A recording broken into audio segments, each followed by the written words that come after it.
નમસ્કાર મિત્રો, સ્વાગત છે તમારું ખેડૂત સમાચાર ચેનલમાં।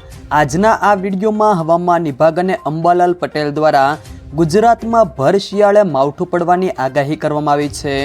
ત્યારે ક્યાં ક્યાં વિસ્તારોમાં માવઠું પડશે અને હવે આગામી દિવસોમાં ઠંડી કેવી પડશે, આ તમામ માહિતી વિશે વાત કરીશું।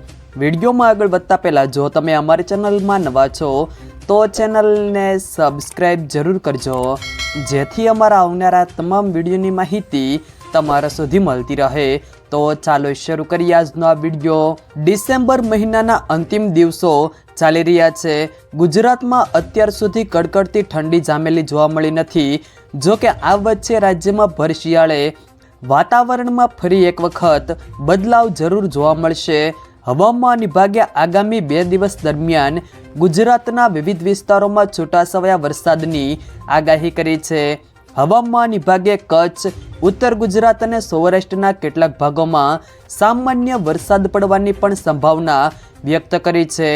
હવામાન વિભાગની આગાહી મુજબ કચ્છ જિલ્લામાં સામાન્ય વરસાદ થઈ શકે છે, જ્યારે કચ્છ ઉપરાંત દેવભૂમિ દ્વારકા, જામનગર, મોરબી, પાટણ અને બનાસકાંઠા જિલ્લાઓમાં પણ સામાન્ય વરસાદની શક્યતાઓ વ્યક્ત કરાઈ છે। આ વરસાદને કારણે કેટલાક વિસ્તારોમાં વાદળછાયું વાતાવરણ અને ભેજ વધવાની પણ શક્યતાઓ છે। હવામાન વિભાગે વધુમાં જણાવ્યું છે કે વરસાદી માહોલ બાદ નવા વર્ષથી ઠંડીનો ચમકારો વધશે। આગામી 2 દિવસ બાદ રાજ્યના અનેક વિસ્તારોમાં ઠંડી વધવાની પણ આગાહી કરી છે। સાથે હવામાન નિષ્ણાત અંબાલાલ પટેલે ફરી એકવાર ઠંડીને લઈને આગાહી કરી છે, જેમાં તેઓએ જણાવ્યું કે રાજ્યમાં આગામી 24 કલાકમાં કમોસમી વરસાદ વરસી શકે છે। આગામી 24 કલાકમાં કચ્છમાં હળવો વરસાદ થવાની પણ શક્યતાઓ છે। રાધનપુર, સુઈગામ, મહેસાણા, પાટણ, સમી, હારીજ, બનાસકાંઠા, ડીસા, ગાંધીનગર, અમદાવાદ, સાબરકાંઠા, પંચમહાલ, મહીસાગરમાં વાતાવરણમાં મોટો પલટો આવશે।